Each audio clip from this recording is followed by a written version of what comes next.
Give me a second. Hold on. Okay, 3, 2, 1.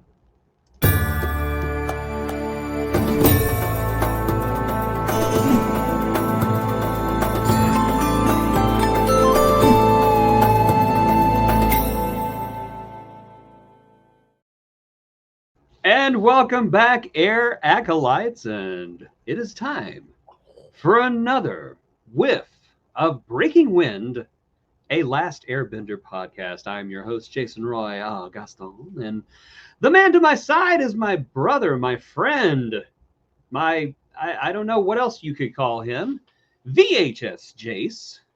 That sounds about right. That Yeah. sounds about right. Can I just say, folks, our host tonight is actually doing this episode in kind of a 4D environment because Breaking Wind and that kind of thing has taken on an extra dimension for him. So, sorry, mate. I just thought I'd throw that in there. Okay, so now I have to explain. So now you've turned me into Captain Joe Dove, and I have to explain like the menial things in my life. Okay, so I'm in a room. This is my studio. The cat's litter box is in here. Well, while we were recording our other show, the VHS Vault, one of them came in here, and I'm trying to think of a scientific way of putting this, pinched off a massive dookie, and just, I was dying. I was composing myself like this the whole time. My eyes are watering, like my face is burning. I'm fumbling with my phone app to get the litter box to cycle, and now I've got scented candles lit everywhere, and now she's just staring at me like, yeah, that's right. That was me. You had Aang level of anxiety. That's what you had. Yes. My cat was an airbender, and I was sitting there just shh. Yeah. So I don't know what they ate, but I'm gonna not feed them anymore. I think that'll solve the problem. Buying those cabbages from the cabbage man. Yeah, my cabbages. My eyes, it stings. Oh my gosh. Okay, I've had enough of talking about my cat's bowel movements. Let's talk about Chapter 9, Nightmares and Daydreams. The nightmare I just went through. So this is, as I was saying, this is a hard episode to describe because it's like a string of consciousness episode. There is a plot, but it's interrupted by these fantastical dream sequences that are both weird and funny and sometimes horrifying. So we start out with a fun one. First of all, Aang and the gang have arrived where they're going. In 4 days, the invasion of the Fire Nation will commence on the day of Black Sun, when all of the firebenders lose their bending powers. And this episode is basically about Aang's anxiety, his stage fright about what is going to happen. So we open up with Aang having a dream where suddenly he's in Naruto. Yes. I really like the shout out, by the way. Do you think it was? Was it a shout out? It had to have been. It had to have been a shout out. Because there were some other, okay. There's one later. I'll get to that one. Actually, I think the one later is the one that's a shout out to Naruto. Because whenever you look at the cap, you'll be like, oh yeah, that's Naruto. Yeah. So he has a dream that he goes in and he confronts the Fire Lord, who's this gigantic Aussian person who's just like huge. And of course, voiced by Mark Hamill, who's as close to the Joker as he's going to get in this show, by the way. Yeah. Yes. How can you fight me, Aang, when you don't have any pants on? Which honestly, who has not had dreams about not having pants in it? Oh yeah. I think everyone has. I used to definitely as a kid have dreams of going to school with no pants on. Yes. You know what? You become a teacher. Those dreams don't go away. You'll be sitting there. I'll be in my dreams. I'll be teaching my class, and all of a sudden I'll realize that I don't have any pants on, and I'll be like, oh no, but nobody else seems to notice, and I'm like trying to hide behind my desk and still keep teaching. And then of course the principal comes in for an observation, and I'm just like, well, I'm fired, and I'm going to be on a watch list from now on. And then I wake up and I'm just like, oh my gosh, what is wrong with me? You're on a Joe trail here, mate. And that's what happens to Aang. Oh my gosh, what's wrong with me? Let me just stay up and train. He trains a lot. Meanwhile, Zuko's living the dream. He's being carried around in palanquins. He's got his girlfriend. Everything is coming up Zuko. But why does he look so miserable? It's because he's a complicated young man. He's certainly dealing with stuff, that's for sure. He is. Aang has another dream. Here he is as Naruto right here. So cool. I love the fact that he has chains on to keep his pants on. He learned. Yeah. I actually this is the one where I'm wearing pants this time. Yes, Aang, but have you forgotten about your math test? Oh no, I forgot about the math test. It's so ridiculous. And it's so strange because this is actually on the surface, you would think that this would be a fairly serious episode about anxiety. And Well, that's one of my biggest ticks about the episode, that it's bold enough in the middle 2000s when it's still going on to deal with mental health with kids. I love to deal the way with the spiral. Yeah, I love the way that they kind of slowly lower you into it. And there's a bit coming up later that I just love because it's done so subtly. But Aang is he is comforted by Katara, who says, Aang, you just need to get some sleep. You can't stay up all the time. And Aang says, au contraire, yes, I can. Zuko and Mai, they're happy. They're together. They don't hate each other that much. Everything's she's fine. a bit high maintenance. She is a little high maintenance. Give me a tart with rose petals. Yes. Come on. See what time it is? Not even Uber Eats is working that time. You know those servants were just like, start with rose petals. Yes, excellent choice, Your Majesty. They close the door. Where am I going to get an effing tart at this hour at this time of night? Going to have to call Duncan. Duncan, you got any tarts down there? No, we have our chocolate eclairs. Ugh. Can you put a rose petal on it? I got some daisies growing out back. She won't know the difference. They're royalty. They're stupid. Okay. Something about this next dream sequence just made me laugh silly out of just the sheer ridiculousness of it. But it's Ozai standing over Aang going, Aang, wake up, sleepyhead. You slept through the invasion. Yeah. And then he gets on a flying hippo and flies away. And flies off. Yeah. So I think this is Avatar's like first 3-way animal hybrid. It's a hippo, cow, bird. Oh yeah. I don't know how that works out. But yeah, I don't know how it happened, but it happened. It's a dream. It doesn't make sense. It doesn't make sense. Aang once again wakes up and is just absolutely terrified. He demands to know what day it is because he's forgetting what is real and what is not. And so his friends decide, you know what, we're going to unstress Aang. And so Katara takes him to a steam cave to do some yoga. And the heat triggers Aang. He says, oh my gosh, this is like getting fireballs thrown at me. And of course, Aang passes out while Katara is doing yoga. And, you know, kudos to Katara. She doesn't stop for anything. Aang has like literally passed out in front of her. And she's like, oh, I'm not done with my set yet. Give me a few minutes. Yeah. Then it's Sokka's turn to try to help Aang. And he breaks out Dr. Sokka. Brilliant. Love it. Love it. I don't know where he got the beard from. Who cares? Yeah, because I would have thought that it would have been like a beard made out of wool, but no, he somehow or another, he got his hands on a fake beard and he is trying to psychoanalyze He's the Aang. most emotionally stable character in this show at this point. He really is. Isn't it strange Isn't it strange how in cartoons in the last 20 years, the most immature character ends up the most emotionally mature character by the end? Yeah, you're right. I've mentioned this show before, but I watched this show called Steven Universe, and there's a character named Amethyst who, whenever you first meet her, she's like picking her nose and just talking like a bored teenager. And by the end, Steven tells her, you know, Amethyst, you're the most emotionally mature person I know. She goes, I know. How did that happen? It's just I love that level of self-awareness. I don't know if Avatar ever does that, but Sokka does grow as a character. But he's still a rolling with the punches of life. Yeah. That's what he's doing. He seems to have hit a groove where, you know, the way he flippantly says to Aang, oh, well, Aang knows that if he doesn't do this and he doesn't win, we're all going to die. Yeah. Yeah, that little moment there. And he goes, well, he knows the deal. And it's just like someone who's totally at peace with everything, totally cool, and just getting on with business.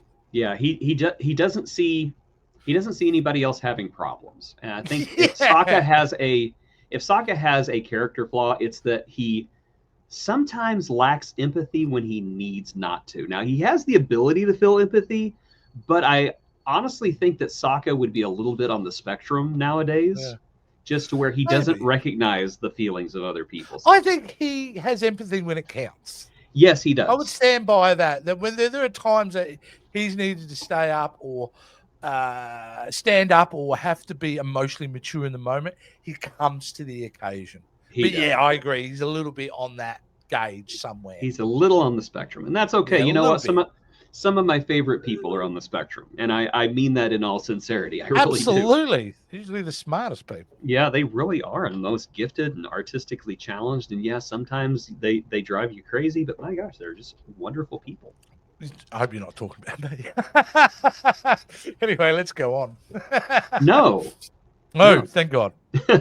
We said talented, creative. I did. That is as soon as someone says that, I just think me.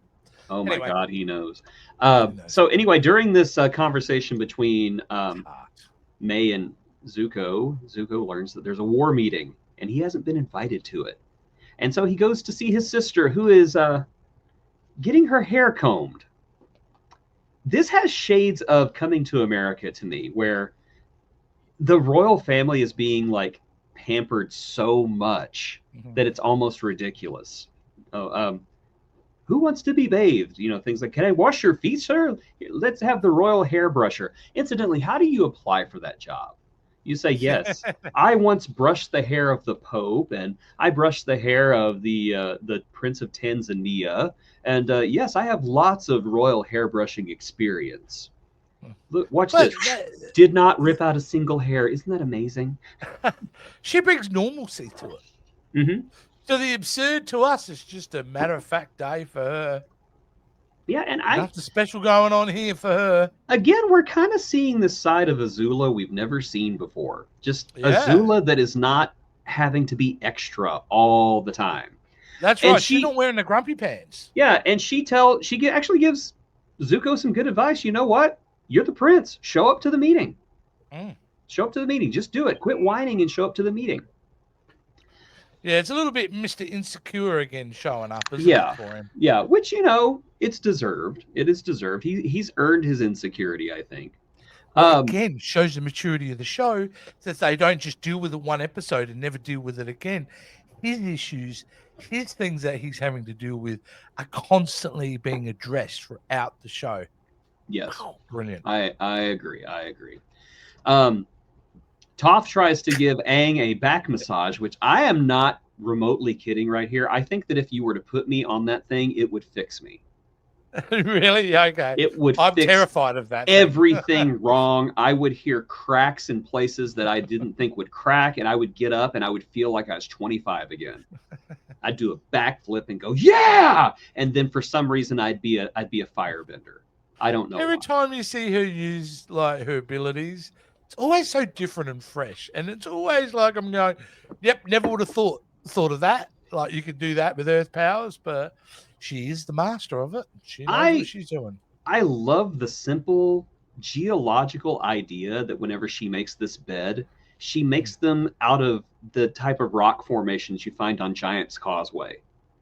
Like it is a natural rock formation. And I love that extra touch because I've never noticed that until now. Oh my goodness. So anyway, Zuko's just, I don't want to go to the meeting. And May's like, you need to go to the meeting. I don't want to go to the meeting. You need to go to the meeting. So yeah, it's one of those things. That's the thing. That's the scene right there. Go to the meeting. I don't want to go to the meeting. I don't want to go to the meeting. Okay, I'll go to the meeting.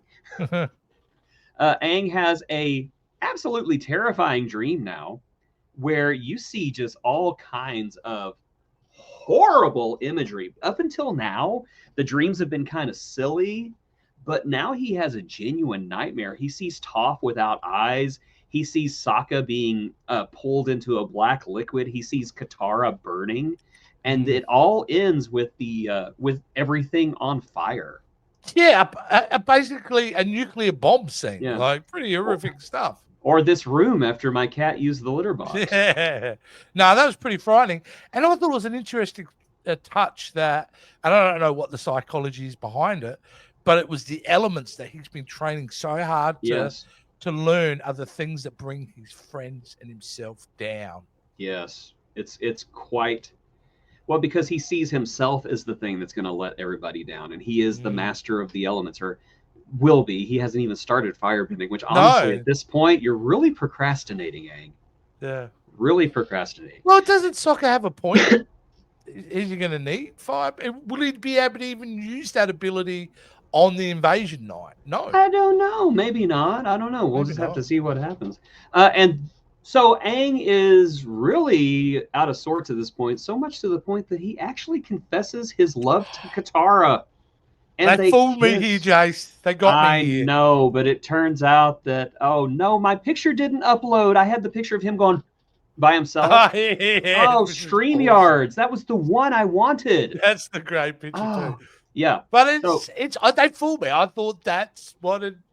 Oh, he's finally done it. And it made sense that it would happen sooner or later in this series. When they showed this video at a convention, I think it was New York Comic-Con, they had this scene play during the promo reel, and the crowd went nuts. They were like, "Wow!" And I wanted to see those very same people watch the scene in its entirety. Just go, "Wow!" Darn it. Because Katara is so flippant. She's just like, "Aang, what are you doing?" "Oh, I was having a dream about, stuff." "Cool." Yeah, about being underwater. About being underwater. Oh, that's cool. Yeah. That's cool. Fucking weirdo. I went to the meeting, and the meeting was good. Zuko goes to the meeting, and the meeting's good. And he whines some more. He says, "I went to the meeting, but it was not me." So he's still not feeling out of place. And incidentally, I think this is the happiest I've ever seen him in this one frame.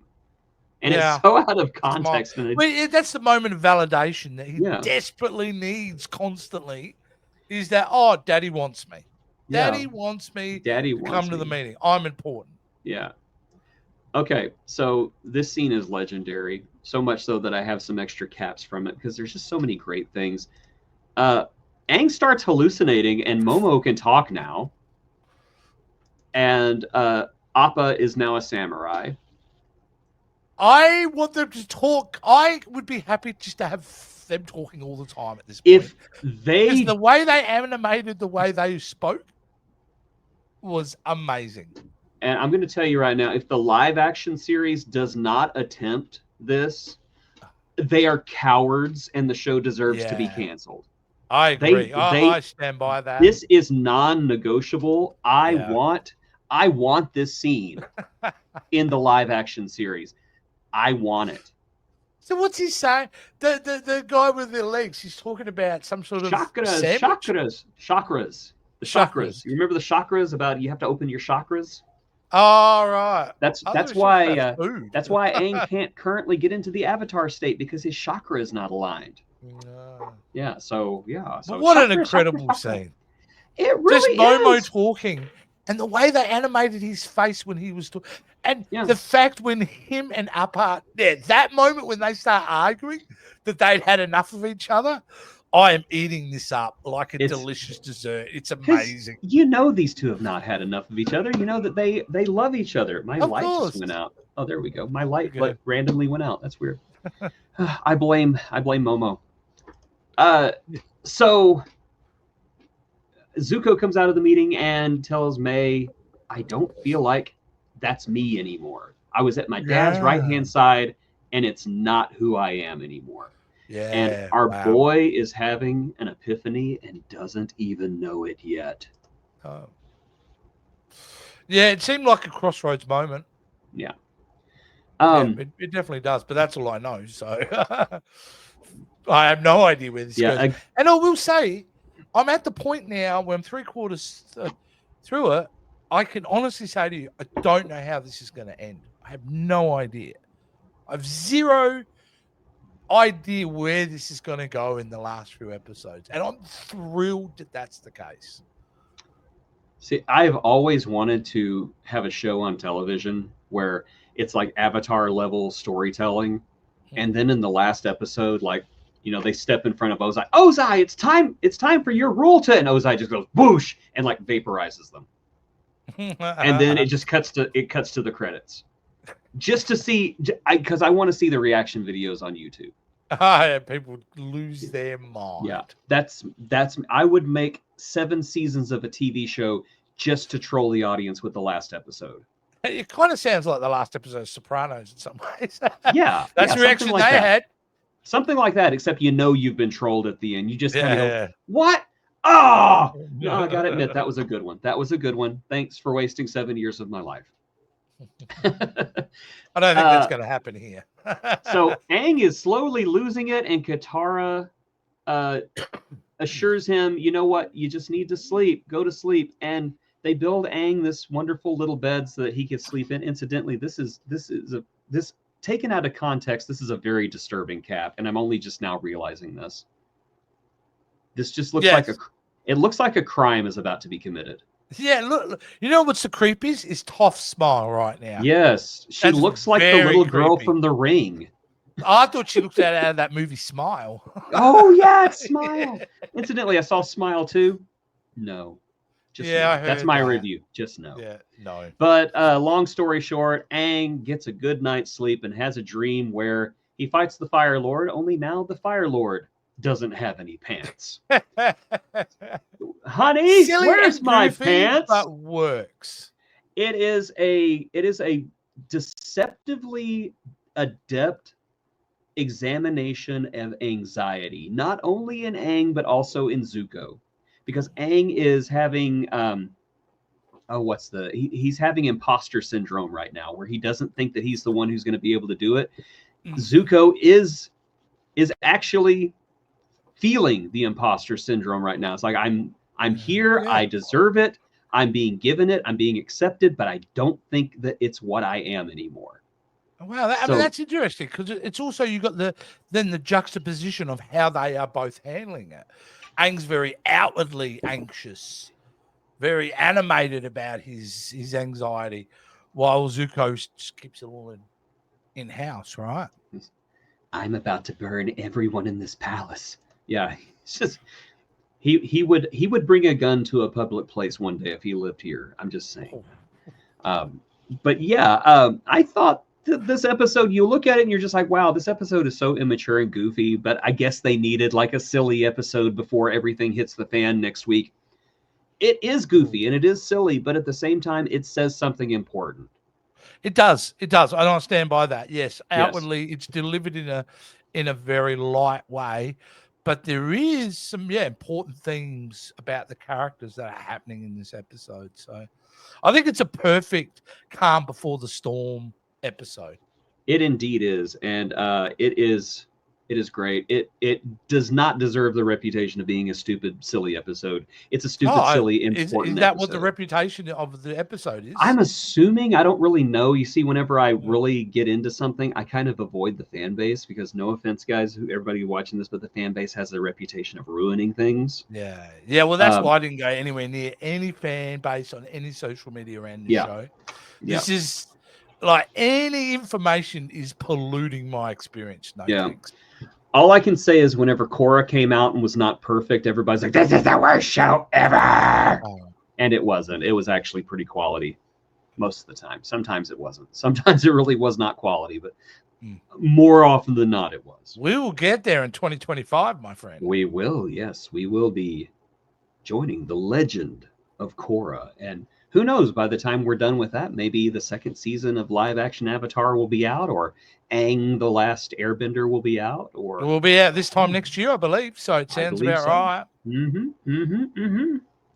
Okay, so any parting thoughts on this episode, or have we all pretty much done that? I think we kind of covered it again. I think that the fact that they even were bold enough to deal with mental health issues at this point, I think is really good, especially it's related. Very rare that you got to see it from a child's perspective. I think that was really important because I'm sure there are kids out there who feel a certain way, could have related or got something out of this episode.